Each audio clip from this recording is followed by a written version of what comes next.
to Hotel Bar Sessions, the podcast where three philosophers sit down at the end of a long conference day to chop it up at the hotel bar, which, as we all know, is where the real philosophy happens. Welcome back to Hotel Bar Sessions. I'm Jason Reed, and I'm joined with Rick Leigh and Leigh Johnson. This week, we're talking about bad faith. Before we get to that, let's get our drink orders and rants and raves in. So, Rick, what are you having and what are you ranting or raving about? I am going to have a Manhattan with rye, please. Today, I am ranting about the new form of I'm just asking. Because I'm not on social media, maybe you've all known this for a long time. But apparently, with all the disasters Boeing has been going through, people are just asking on Fox News and other places whether DEI has anything to do with this.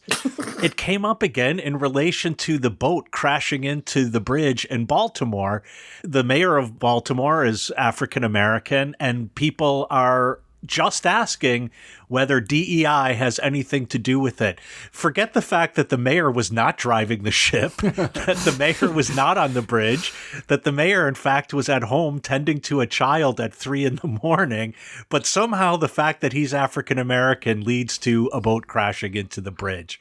It's just fucking unbelievable. Yeah, and if you've somehow not learned this already, DEI stands for diversity, equity, and inclusion. It's what gets blamed for. Well, it gets blamed for a lot. As they said in the movie Terminator, it's a perfect conspiracy theory because it doesn't require a shred of proof.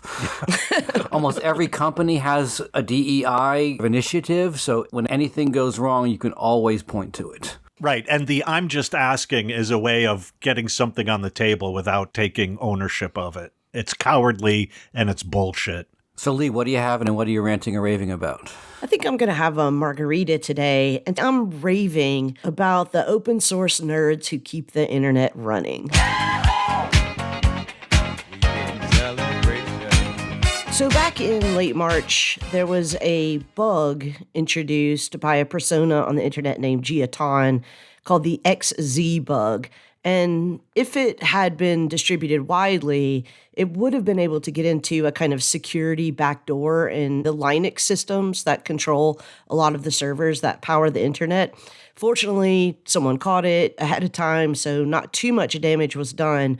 But I think the lesson of the story here is that open source code is provided by, basically nerds who volunteer their time to make the internet work and to maintain open source libraries for the internet to work.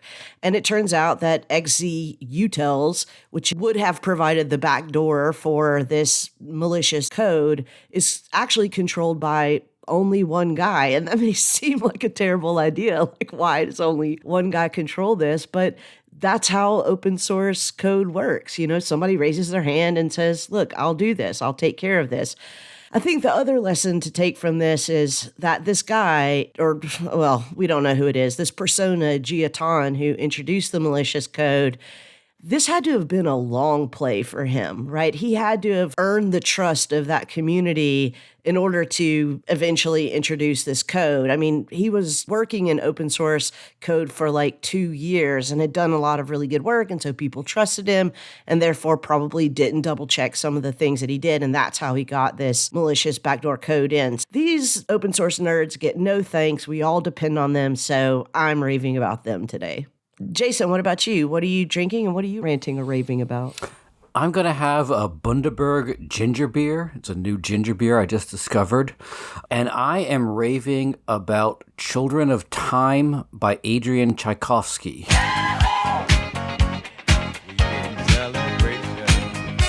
Recently, here in Portland, Maine, a lot of us, myself included, lost power for a sustained period of time because of an ice storm. And so I was cut off from technology and the work I should have been doing, which is grading. And I delved into Children of Time, which is an amazing science fiction novel by Adrian Tchaikovsky. It's first of a trilogy. And I have a love-hate relationship with science fiction trilogies.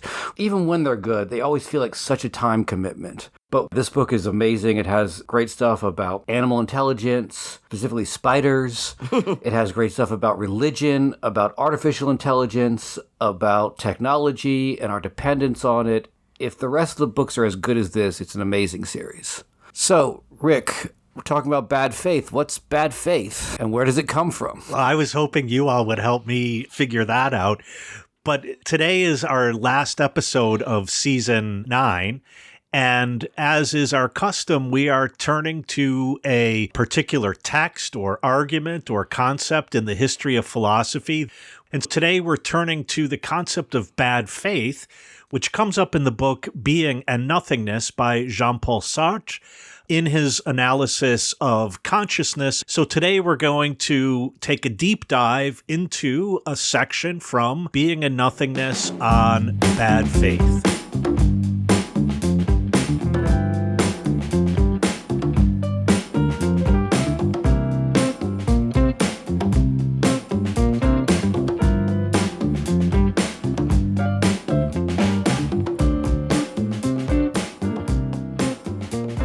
So I think before we jump into the patterns of bad faith section from Sartre's Being and Nothingness, it might be helpful just to kind of set the stage for why he's even talking about this thing, bad faith. This is going to involve a little bit of technical language, but I think it's easily understandable. One of the things that Sartre does in the sections leading up to bad faith is he separates two kinds of beings in the world. So on the one hand, we have what he calls beings in themselves. For the most part, everything except for us, right? Rocks, trees, tables and chairs. The famous tables and chairs. Importantly, tables and chairs. And then there are beings for themselves, which is only us, human beings. The main difference between a being in itself and a being for itself is that a being in itself for Sartre is defined entirely by what he calls its facticity. You could imagine this as what is given in its very existence. So, for example, in order for a table to exist, certain things have to be given in its existence. It has to be flat, it has to have legs, you have to be able to put things on it. And, although there are some accidental characteristics of tables that can change, they can be different color, they can be made of different material. If certain essential facts change, they would be something different. I mean, my table can be green instead of brown, but if it starts growing fur and meowing, it is not a table anymore. So that's what a being in itself is. Everything about it has to be given in its very existence.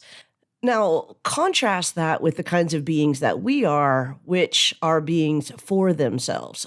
Sartre says, although it is the case that we are to some extent also defined by facticity, by the givenness of our existence, by the givenness of our situation, it's a very different sort of restriction for us than it is for other things. Like, for example, I can change a lot of things about myself. I'm not entirely determined by the facts that were given in my existence, and I always find myself in situations in which I have to make choices, transcend, in a way, the givenness of that situation to do something different. So Sartre says beings for themselves, beings like us, are defined both by facticity and transcendence. And here we can just hear transcendence as another word for freedom.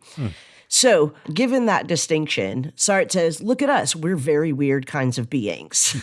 And because we're always in this sort of metastable existence, waffling back and forth between the givenness of our existence and our free choices to transcend the givens, we sometimes fall into what he calls patterns of bad faith. So, we haven't yet said what bad faith is, but I just wanted to set the stage for why we're even talking about it.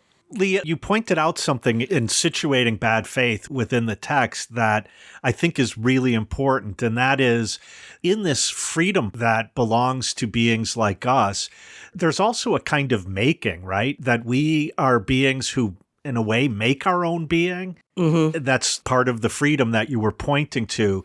I think that making one's own being is in one way central to this question of bad faith, because I could make myself in all sorts of different ways, and bad faith is one of the ways in which I can make myself. So I really appreciate your pointing out this constructivity or making that belongs also to freedom. Yeah, and that gets at something that is also really important in Sartre's distinguishing between these two kinds of beings, the being in itself and the being for itself. Before a table is made, comes into existence, the table maker has an idea of what the table is, essentially what the table is, and then brings that into existence, makes it given in the world. And so Sartre says, for beings in themselves, their essence precedes their existence.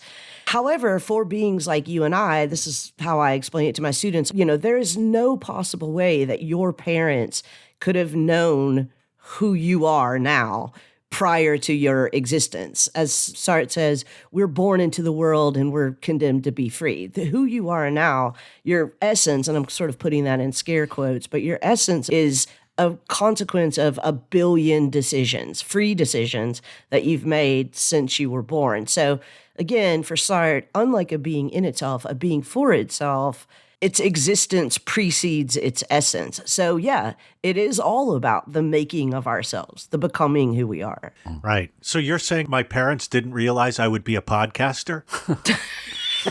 Although parents don't control what we become, but parents do put a lot of effort in trying to make us into projects like tables. And not podcasters. And not podcasters. So if it's okay, let's just jump on into bad faith. Yeah. Because Sartre is describing what he sees as a necessary pattern that beings like us have a tendency to fall into in the course of being for ourselves, becoming who we are, making who we are. I like the way that you said that, Rick. So the straightforward definition of bad faith, according to Sartre, is a lie to oneself. And I think what we're going to see is that the structure of the lie is always the same, despite the fact that the content of the lie differs in the many examples he gives us of bad faith. Before we go into those examples or examples of those patterns, I do want to stop for 1 second, though, and talk about this idea of lying to yourself. Yeah. I know that we've talked about this on the podcast before. You guys know that I hate this. I hate this idea of lying to yourself, not because I don't think it's real, but because I think that it's too easily mistaken as a analog to lying to someone else. Well, and Sartre is quick to point out the difference between lying to oneself and lying to another. Right. And this goes back to I don't want to say duality because Sartre is not a dualist, but the twofoldness of our being, namely that we do have this element of being in itself. There's a there-ness, a facticity to it, but also a being for itself. There's the freedom and the making. When I lie to someone else, that other is for me a mere being in itself. Right. That other is a thing-like entity, like a table or a famous chair. But when I lie to myself, that twofold character is involved. And so I'm treating myself as if I were a being in itself, but at the same time, I'm a being for itself. And so there's a kind of cycle here or a feedback loop that really differentiates lying to another from lying to myself. In a way, I think Sartre is saying, I lie to myself, and therefore I make the lie impossible. The very act of it also is the impossibility of the act of it. Yeah, I mean, if we could just pick a random, this is not going to be random at all, but lie that one tells oneself, like, I'm just going to stay for one drink. I mean, if I say to you, I'm just going to stay for one drink, and I mean to deceive you, then I'm lying to you, right? I have the truth. You don't have the truth. I've given you a lie instead of the truth. If I say that to myself, it's harder to explain, because if I say that to myself, I'm in some way involving a description of myself in the future, a future that hasn't happened yet, and a future that's going to require a lot of decisions, a lot of transcending of whatever my given situation is. And I think this gets back to, by the way, why the book is called Being and Nothingness, because Sartre believes that in our consciousness, in our very being, nothingness, as he says, sleeps at its heart like a worm. So there's always this sense in which I'm becoming who I am. I never just simply am who I am, like a table or a chair. I'm always reaching to something that I'm not yet. And in that sense, I lie to myself. And I think this gets to an important point that you raised before, but now we begin to see the importance of it, that because we are beings that make choices, we have projects, as Sartre says, and therefore there's a kind of openness to the future. If Sartre wants to say that really we are beings that are always becoming, then we are beings who are always not yet what they will be, and therefore there's a negativity built into the very things we are. And that means that bad faith is a possibility we can't get rid of because we are the beings we are. Because we're the beings we are, bad faith is an always present possibility. Yes, exactly. It's not a mistake or something totally outside of what it is to be human. It belongs to the very heart of what it is to be human. It's also not always a moral failure. And I want to get to that later, but I just think it's important to point out right here at the beginning. Your example, just staying for one drink, also raises, I think, the question of where does time and temporality fit into all of this? It also connects to, and I'm sure we'll get into this later, the examples that Sartre gives. One example being the bad date. The woman in question is perfectly content to be on that date. She just doesn't want it to be caught up into any larger project that has a telos to it, right? I mean, to me, the just staying for one drink is often a thing I tell myself, and I mean it. And I believe it in the moment. And then if later people are like, you said you're just going to stay for one drink. I was like, well, the conversation, like someone brought up the Planet of the Apes films and I had to be there for that. I didn't know that was where things were going to go or something to that effect. So I guess what I'm thinking about is how to think about our relationship to transformation brought about, not just through our own freedom, but the way in which time has its own way of altering the given facticity of a certain situation. I think that's a really nice way to put it, Jason. One of the things to keep in mind, though, is that when I say I'm going out with you guys tonight, I'm just going to stay for one drink, whether or not I stay for one drink has absolutely nothing to do with whether or not that is a lie to myself. Right. The lie that I'm telling myself is that in the future, I will be what I am in the same way that I am what I am now. Period. Right? It would be like, sorry, but the table saying, I'm just going to stay for one drink tonight, or I'm just going to have 4 legs tonight. Like, that's, of course, not an issue because the table has no capacity to transcend the givenness of its existence. Because I do, I am capable of pretending as if my being is the being of a table or an object. And part of that transcending, and this goes back to the example of the bad date, and even with the drink, I'm only going to stay for one drink. I say that as if I am separate from my body and from my embodiment. That although you might start talking about Planet of the Apes, and so I'm drawn to stay for that conversation, I am somehow able to get outside of that and make decisions independent of that. Again, I think, Leigh, this goes back to whether or not, in fact, I am able to do that in the end doesn't matter to the structure of what's going on when I say I'm only going to stay for one drink. In saying that, I'm acting as if I am somehow different from my body, or, as I think Sartre puts it in this section, I consider my body as a being in itself and somehow therefore different from me, who is a being for itself. Yeah. I think it's also the case, though, that what you think you're doing is you think that you're declaring something like the essence of who you are. And on Sartre's account, we don't have an essence. Or if we do have an essence, our essence is freedom. And that's a really weird kind of essence. Right. I sometimes tell my students, they don't know this reference, but the old Popeye saying, I am what I am, and that's all that I am. That is never true of a human being. Yeah, and this goes back to the negativity. If I am always becoming, and therefore freedom is central to what I am, then I am always what I am not because of that becoming. Yeah, and he uses that turn of phrase a lot, being what you are in the mode of not being. Right, exactly.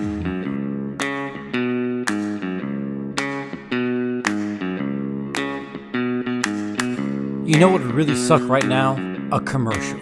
Imagine the witty and entertaining philosophical banter being interrupted with an ad from MailChimp. Terrible. You can help us keep ad-free and free by supporting us with a donation. You can support us on Patreon at patreon.com/hotelbarsessions, where you can sign up to make a monthly donation at several different levels. Or, if you prefer a one-time donation or to make sporadic gifts when you're able, just visit our website, hotelbarpodcast.com. You can find links to support the podcast through Venmo, PayPal, or Cash App. Now back to the interesting stuff.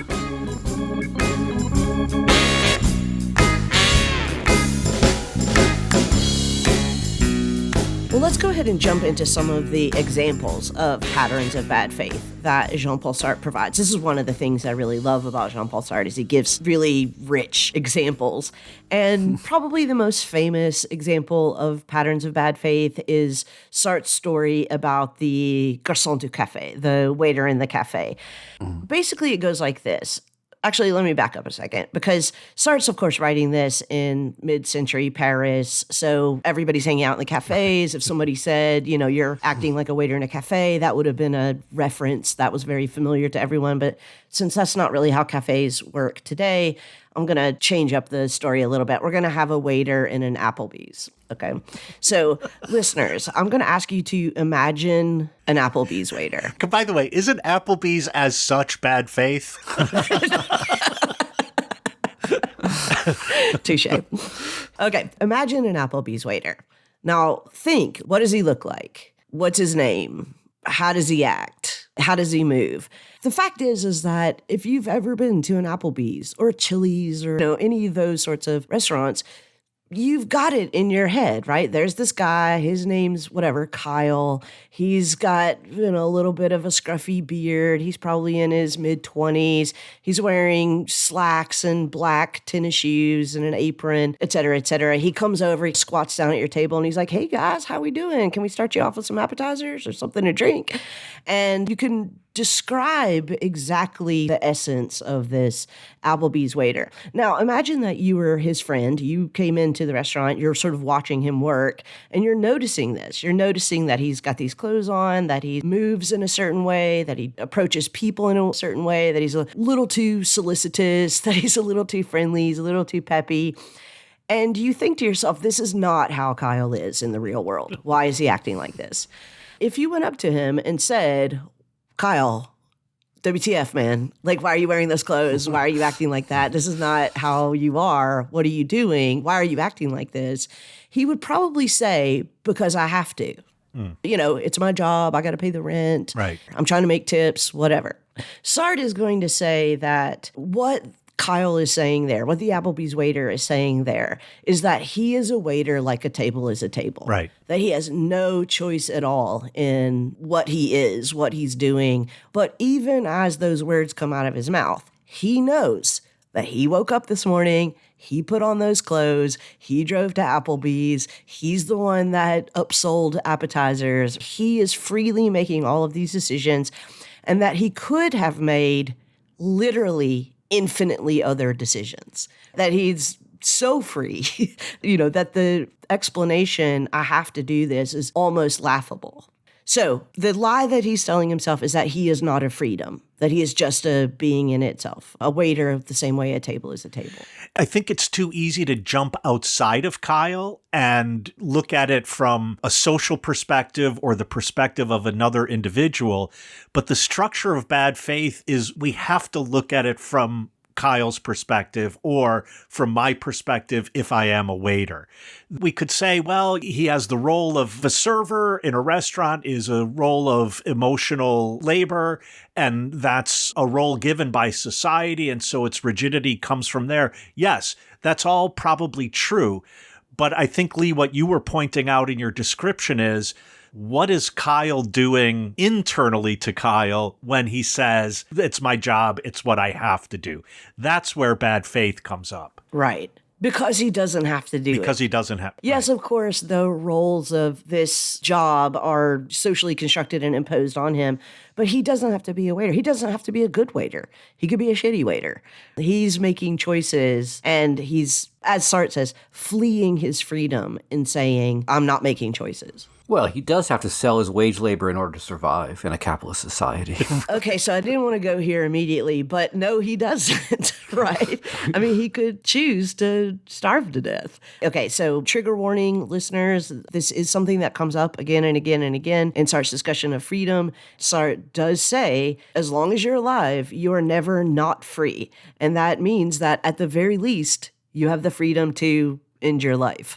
So even if we said that, well, he does at least have to survive. Well, no, he doesn't. That's a free choice. Hopefully it is a free choice that we make every day, but it is still a free choice. That shows you at one and the same time how expansive Sartre's notion of freedom is. And also perhaps because it's so expansive, at certain moments, it becomes somewhat empty. Maybe it might mean simply, to paraphrase Albert Camus, that the only real decision or the most fundamental decision is whether or not to kill oneself. But yeah, I think you're right, Leigh, that freedom is infinite. That infinity of the freedom is predicated on the fact that this is a decision that I could always opt for. This may be a ticky-tack point, but instead of saying the freedom is infinite, I would say, along with Sartre, that the freedom is absolute. Nice. And to say that I have absolute freedom is, of course, not to say I can do anything I want. Right. I obviously can't do anything I want. I can't time travel. I can't fly. There are all kinds of things that I cannot do. All it means is that there's no point at which I am not free. My freedom is absolute in that sense. I always have a choice to make. Yeah, I like that. I say that a little bit for our professional philosophy listeners because this is like one of my biggest peeves about when people talk about Sartre and they say, oh, he believes in absolute freedom. And they mean that you can do whatever you want. He literally says that's not what I mean by absolute freedom. Right. Yeah, I mean, in a way, the medieval philosopher Duns Scotus talks about the human will as absolute in the terms you're talking about.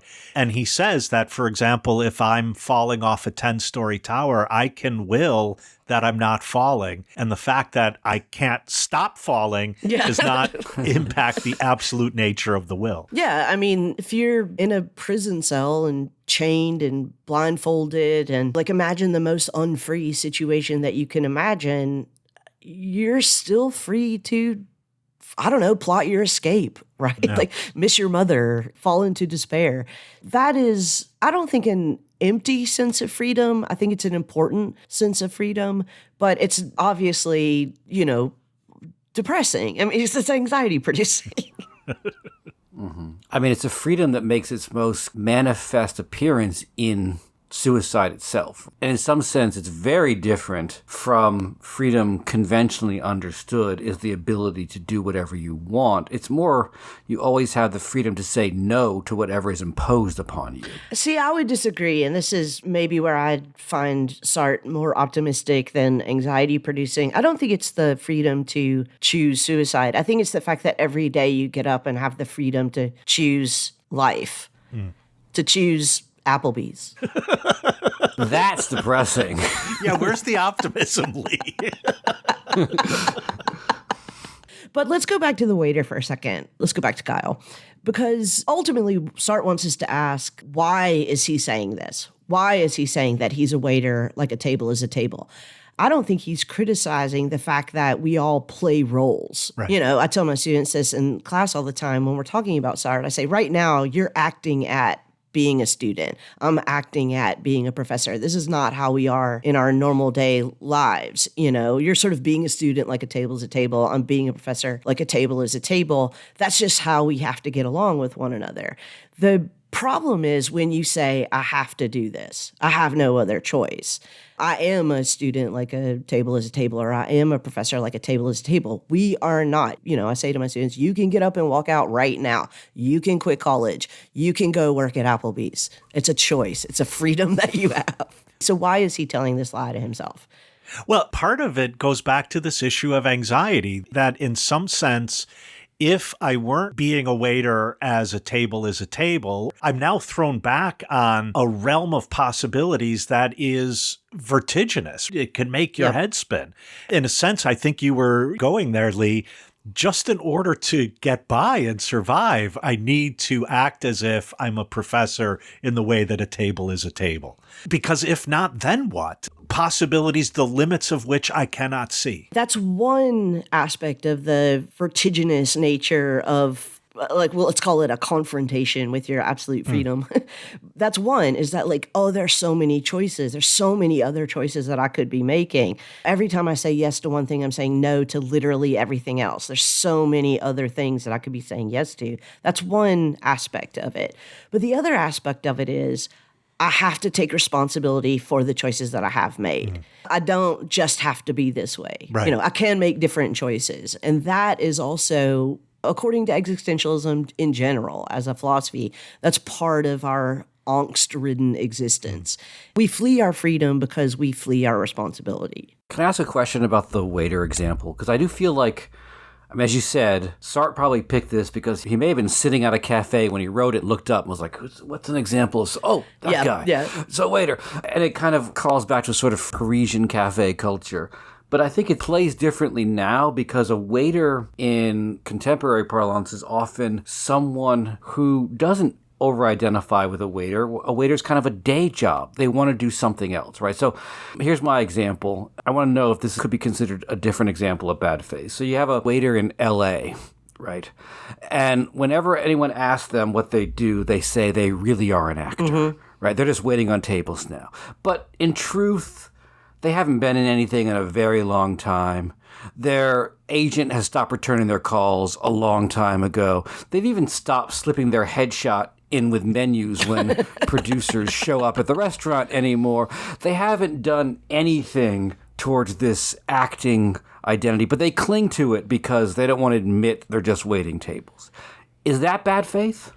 I think it is, but I think it is an example of bad faith in the exact inverse sense of the waiter in the cafe. So the lie that the waiter in the cafe is telling himself is that he is not a transcendence, he is just a facticity.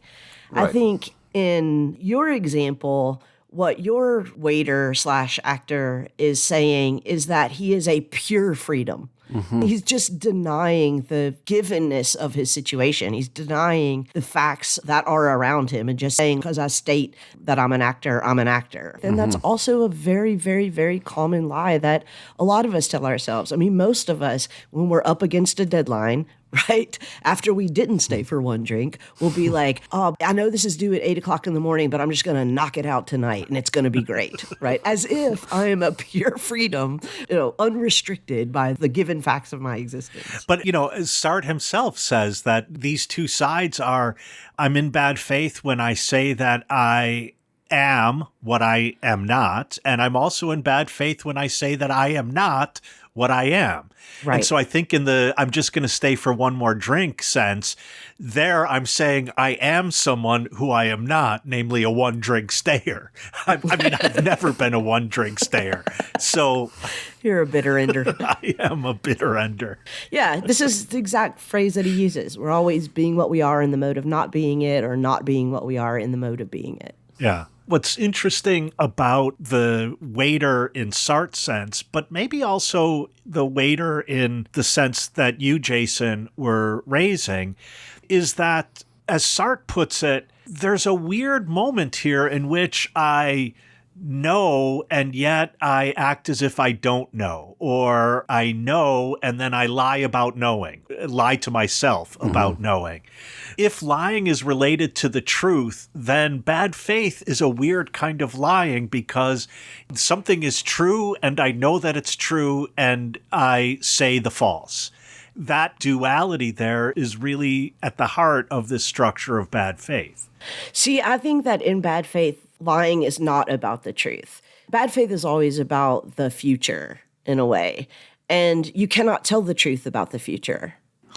The recognition that I cannot say anything true or false about the future is part of the pattern of bad faith. So help me see how the waiter in the cafe, that the bad faith there is about the future, because I don't see it so directly. Because he's saying I have no future in which I can be other than an Applebee's waiter. I have to be this. Tomorrow I will also have to be this. I mean, that's the anxiety producing part of it is that tomorrow we don't have to be anything. We don't even have to be. Yeah. Rick's having an existential crisis right now on the podcast. No, I'm just trying to, what I want to say, and I'm just trying to think if there's a necessary difference here. Isn't it that when I am in bad faith, I act as if I am outside of time or without time? And that could be the future, right? So I'm outside of the present. Sartre says at one point that I'm affirming that I am what I have been, and I'm denying that I am what I have been. And those are both ways of standing out of time that are part of bad faith. And I guess once I'm outside of time, there is, in an odd way, a kind of permanence to it, right? So if I am a waiter and I'm acting as if in saying that I am outside of time, that will mean that within time, I am always just a waiter, like a table is always a table. So I thought I disagreed, but I think I don't in the end. I don't know. I'm just wondering if the outside of time is more basic than the futural nature of it. I don't quite see the outside of time dimension. I think in as much as we are always making choices, the most fundamental of which is to continue making choices, continue on, that I'm in time and I'm future oriented. Even when I lie to myself, I'm not sure that the lie doesn't still involve that basic structure, becoming, not being what I am in the mode of being it or being what I am in the mode of not being it. Does the date example help with this time question? How so? I was literally asking. If you're asking, then you must see a way in which it is. So the other example is a woman on a date, and she doesn't want the relationship to go anywhere, but she's enjoying being on the date. So she's kind of trying to act as if there's no telos or no direction this is going in, which is all fine if things stay nice and casual. But then there's a moment where her date holds her hand and she has this choice. She can either pull her hand back and say, like, I'm not really that into you, this is not really going anywhere, or she can embrace it. That would be also a bad thing. So she kind of leaves her hand there as if she doesn't notice that he put his hand on her, right? Which is, in some sense, an attempt to avoid the choice that she has to engage with this.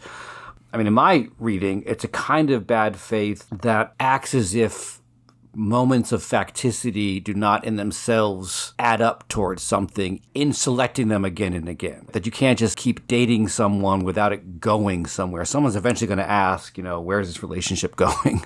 Yeah, I agree with you, Jason. I think that the example of the woman on the date is clearly a story about someone who believes that she has the capacity to choose to not choose.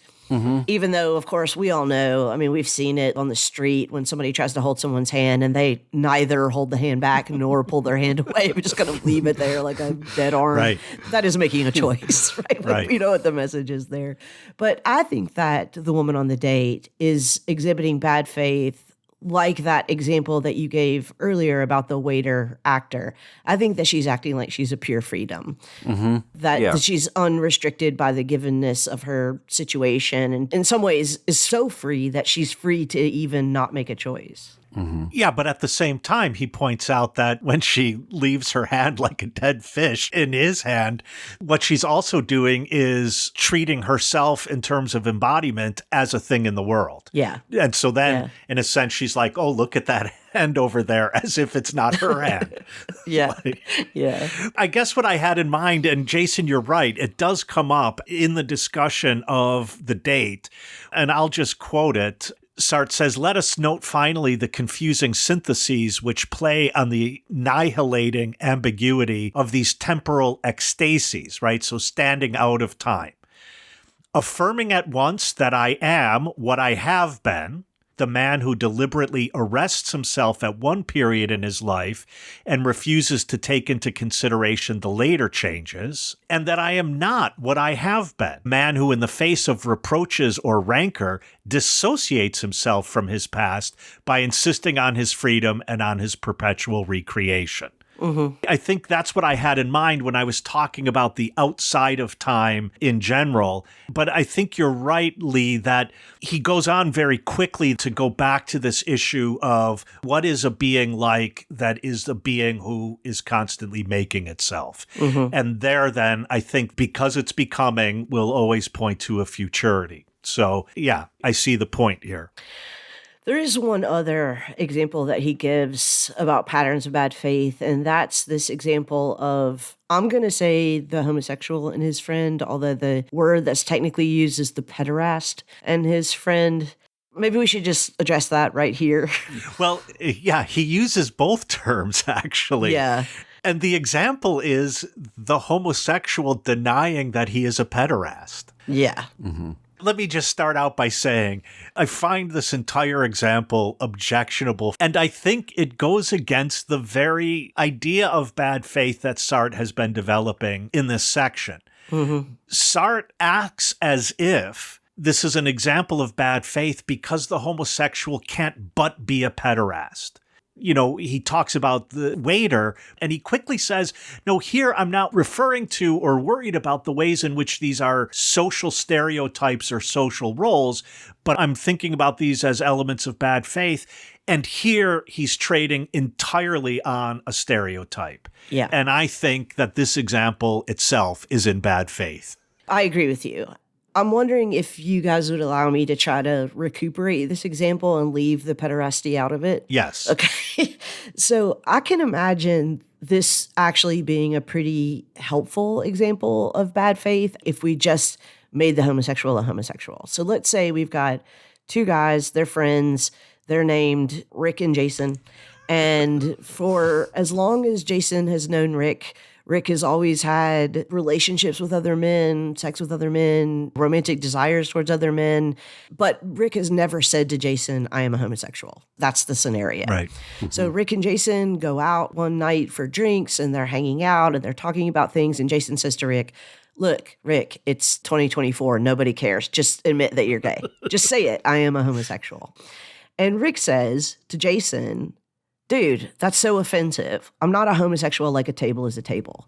You know, I'm a medievalist. I'm a Chicagoan. I'm a son of a family of steelworkers or pipe layers or whatever it is that Rick always says he is, right? Pipe layers. Whoops, that's a little Freudian there, but go on. Okay, stay with me though.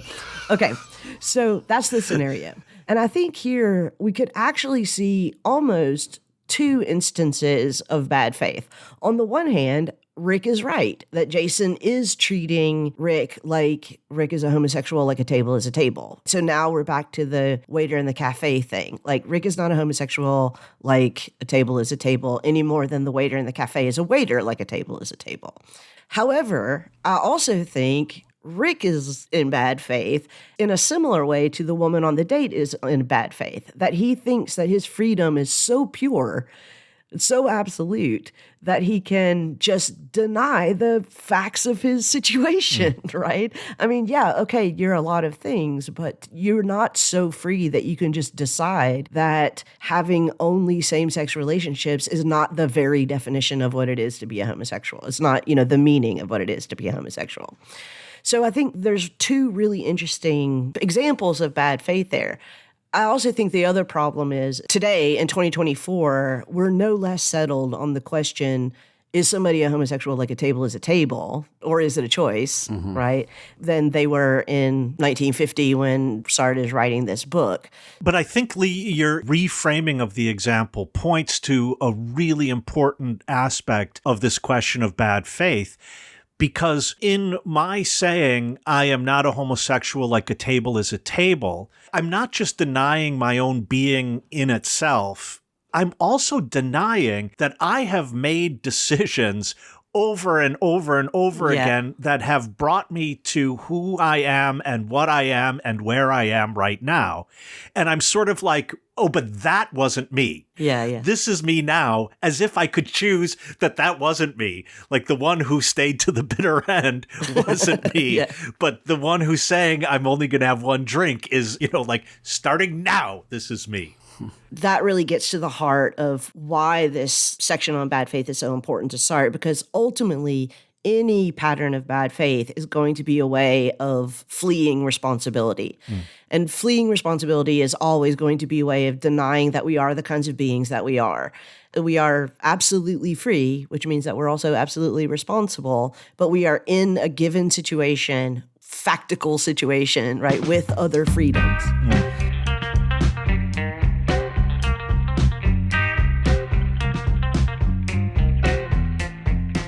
We love that you join us here at the Hotel Bar for our boozy, brain-powered philosophy podcast. But we get a little tired of talking amongst ourselves here in a virtual bar. So if you'd like to pull up a stool beside us, and also beside other listeners in our Hotel Bar Sessions community, sip, share, and talk with us. Follow us on Twitter at Hotel Bar Podcast. There you can also find the Twitter handles of all three of us co-hosts. For our more senior listeners, we're also on Facebook. All of our episodes are on YouTube, and from time to time, we, that is Leigh, by the way, even make an appearance on TikTok. You could go old school and email us at any time at hotelbarpodcast@gmail.com, or you can visit our interactive page at hotelbarpodcast.com. If you have any feedback or you have ideas for episodes or you want to rant or rave about us. We have a designated reader for those messages who is mostly only a little tipsy. Who knows, your suggestion could help us keep intellectual insights on tap and on the air.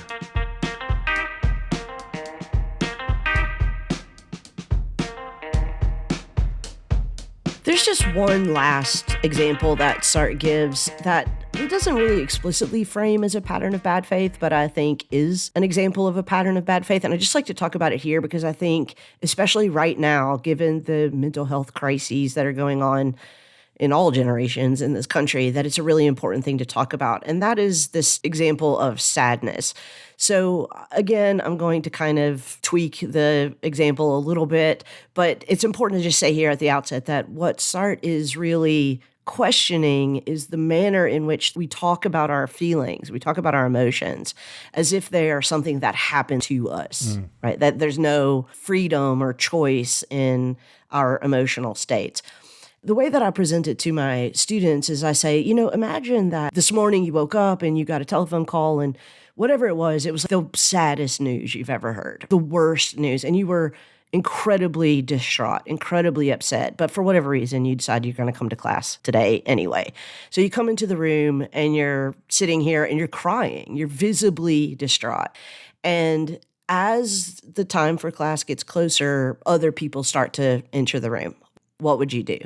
And most students will say, well, I'd suck it up. Like I'd suck it up for 50 minutes and pretend as if I'm not sad or something. I love the way Sartre says it. He says, I'd make an appointment to meet with my sadness later.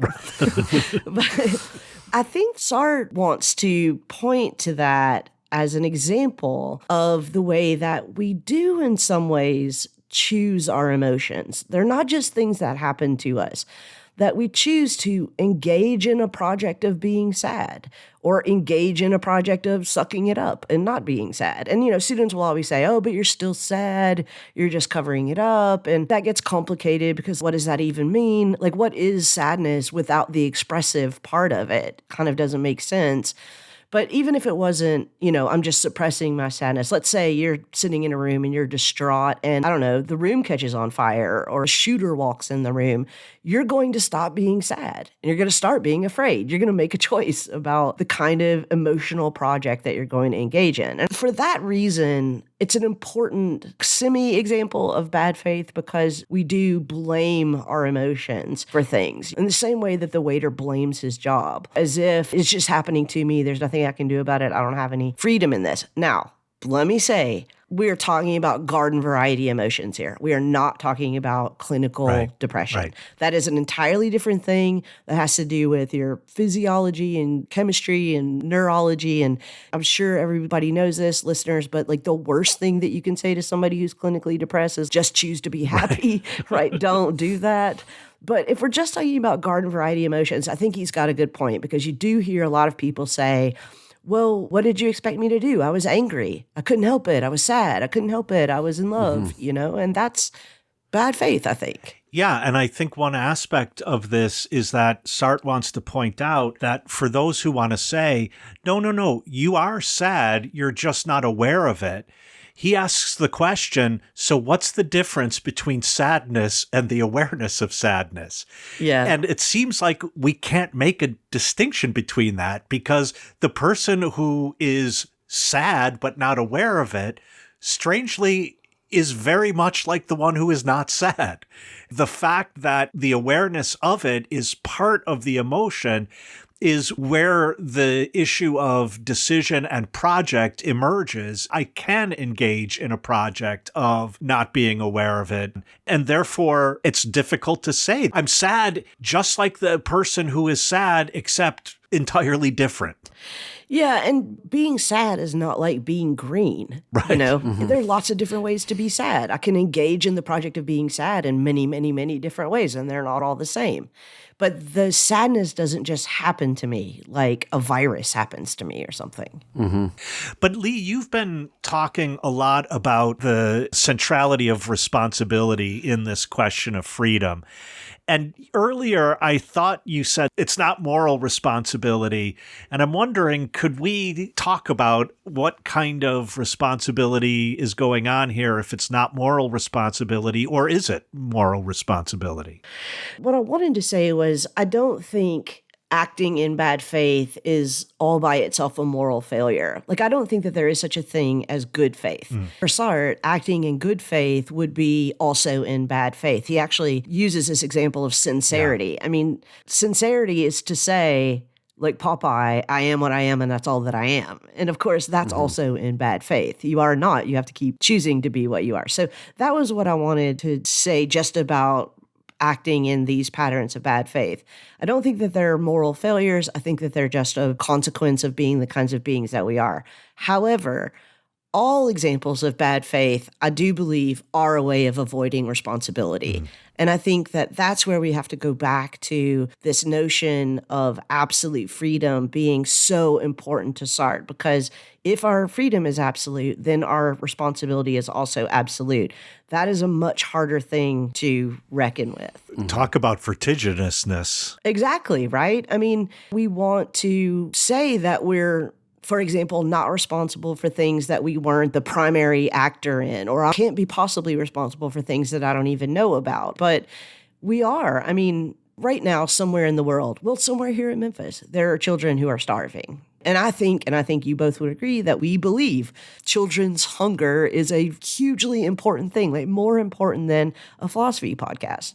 But the fact is, all of us got up today, and at the time that we were supposed to meet, we turned on our Zoom and sat ourselves in front of the microphones, and we started talking about Sartre with one another. And our choices demonstrate that we think this is more important than hungry children, because we could have made different choices, right? I could have said, we're not podcasting today. I'm going to go find hungry children and feed them. I can't say that I'm not responsible for the choices that I didn't make. Every time I say yes to one thing, I'm saying no to every other thing. This is an example Derrida gave one time when he was talking about feeding his cat, I think. Like, it's like, every time I say yes to my cat, I'm saying no to every other cat, right? Not to mention children. I wish I had words to describe the face that Jason was making as you were saying that. What, the cat? No, the starving children thing. I mean, part of the issue for me is even if you did, with the best intentions, try to resolve the issue of childhood hunger, even in the immediate, you wouldn't know where, how to go. You might not be able to do anything other than briefly ameliorate the problem.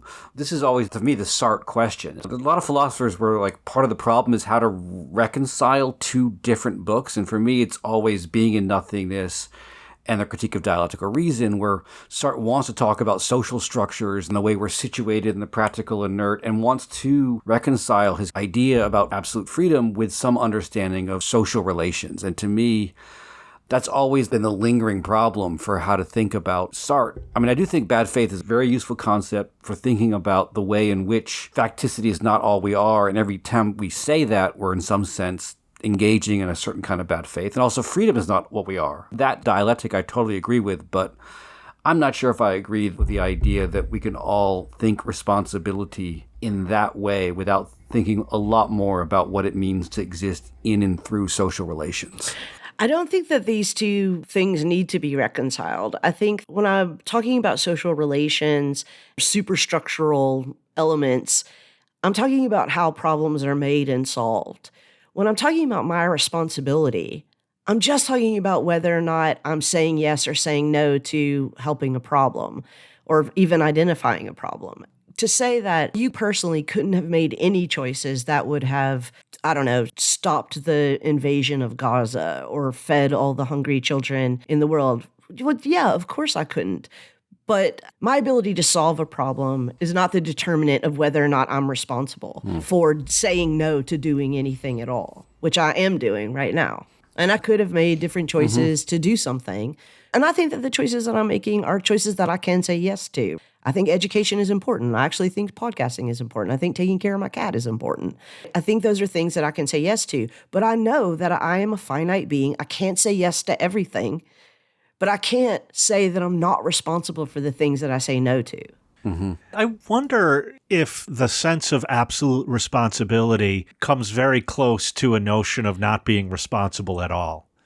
In other words, if I am absolutely responsible, then it's like the air we breathe. And in that sense, I'm not particularly responsible. I'm not peculiarly responsible. And so then I'm wondering if it doesn't shade toward meaninglessness. Well, I would say the same thing that Sartre says about absolute freedom. To say that you're absolutely free doesn't mean you can do anything you want. It means there's no point at which you're not free. Absolute responsibility doesn't mean that you can fix everything that you want. It just means there's nothing about which you are not responsible. No, I get that. I don't see how that's evacuated of meaning. Well, in the sense that I don't know at that point what it actually means to be responsible. That you have to make choices. If I know that there's nothing about which I am not responsible, that means all of my choices are important. That's more concrete than saying your responsibility is only for those limited set of things that you can actually do something about, or that you tell yourself that you're responsible for, or you were the immediate cause of, or something like that. That limited sense of responsibility seems not really responsible. Because as all of these examples of patterns of bad faith demonstrate, I can always just shrug it off. I can always just give an explanation of how I wasn't responsible. But responsibility is always knocking at the door, right? Like, we've always got to say yes or no. Here's what I would say. I'll say this to listeners, but also to you guys. Good, because we're here. If anybody took one day, one entire 24-hour period, and kept a tally or, kept a running count of the number of things that you do in a day, that if somebody asked you, why are you doing this? You would say, basically, because I have to, right? And then at the end of the day, look at that list and say, why am I saying yes to a lot of things that I don't really want to do, that aren't meaningful to me, or that aren't projects that I want to engage in? And then say, you know what? Tomorrow, I'm not going to do that. Or I am going to do that, but I'm going to recognize that I'm choosing this thing. I'm not doing this because I have to. I'm not doing this because I don't want to starve to death. I mean, I don't want to starve to death, but I'm choosing to not want to starve to death, right? And, I'm choosing to do this. Imagine how different your life would be. And it seems to me that that is the fullest sense of responsibility, that I take responsibility for every yes and every no that I choose. And I don't simply say things are happening to me. That's a profound sense of responsibility. Yeah. Put in that way, though, no, never mind. I was just about to say something that I just chastised a student yesterday for saying. It's all subjective. No, that's good in theory, but it can't work out in practice. Boo. That's bad faith. No, I mean, my point is that if every single decision is equally decisive, and if, in fact, I cannot live without decisions, all of which are equally decisive, then I guess the way to put it is, aren't we in the dark of night when all cows are black?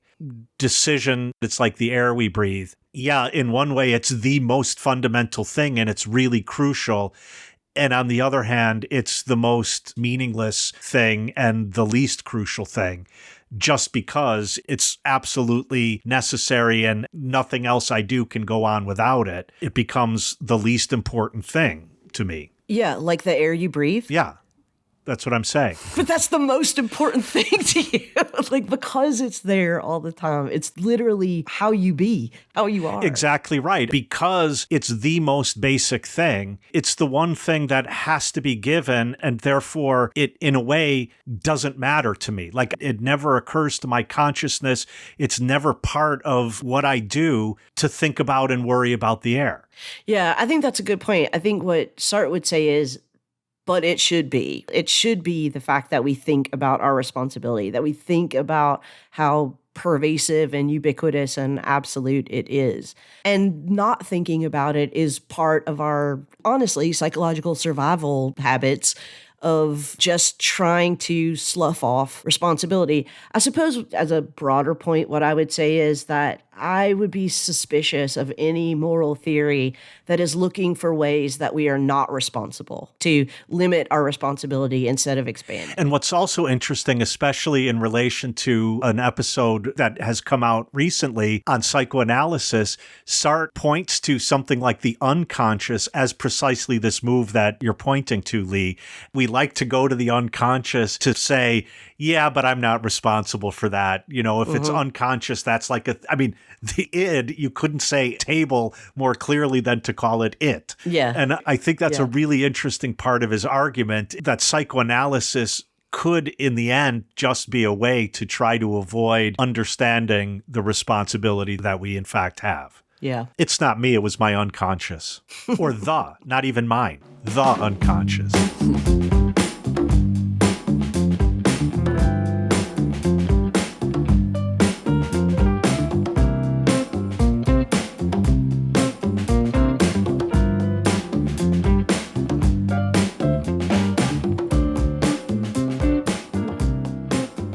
The bartender thinks that we all are in bad faith, or maybe even just full of shit.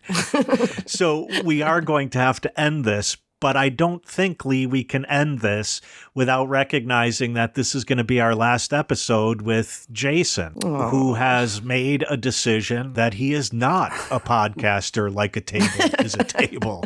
And I just wanted to say before we let this moment pass that I, Jason, have really enjoyed our weekly conversations and getting to know your process of thinking more than I knew in the past. I only saw products of it.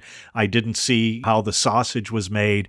And it's been a real joy to think along with you for this time. And I'm sure we are certainly going to miss you. Yeah, I'm really going to miss you, Jason. I think that this was such a serendipitous find when we found you, because you really have just slaughtered yourself right into these conversations.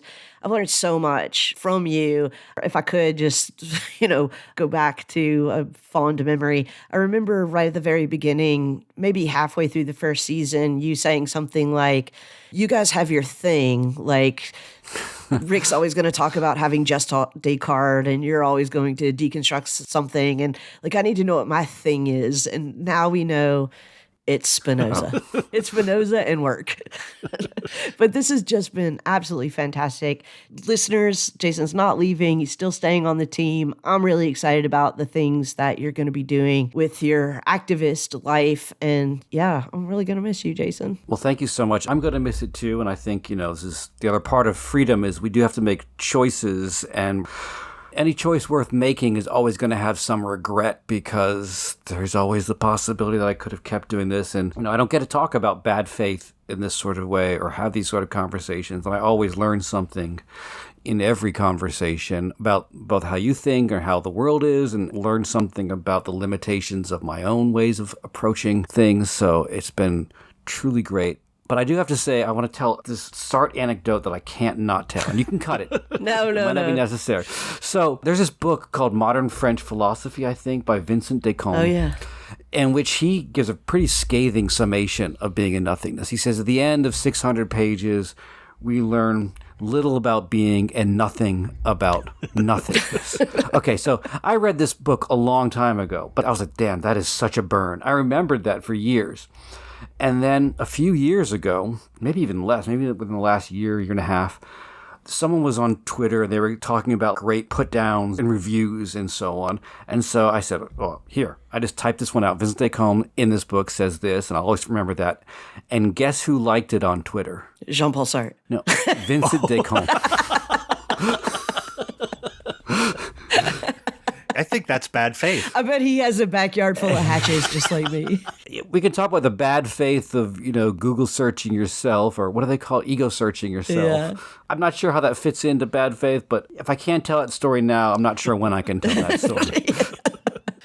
Well, it's been a great run, Jason, and we look forward to continuing to work with you in the future. But next season, we're going to be back for season 10 with a brand new co-host, hopefully, and a whole new set of podcast episodes. Leigh, when you talked about hatchets, I thought that we should open a store in which, you could sell Leigh Johnson branded hatchets with glow-in-the-dark handles so that you could find them sticking out in the dark, and that I could put a recording of Julia Kristeva covers Prince. But listeners, we don't do that. Instead, we rely on your support. And I'm going to ask you to support us in a unique way this time. Go on your podcast app and review us, but tell, let's say, 5 people about how much you enjoy the podcast. That would be a great way to support us. And of course, we have the Patreon page, but it would be really great if you could just say, hey, I like this podcast. Well, for the final time with Jason, au revoir. Yes, been great, listeners, for you too. Thanks for having me. See you, Jason.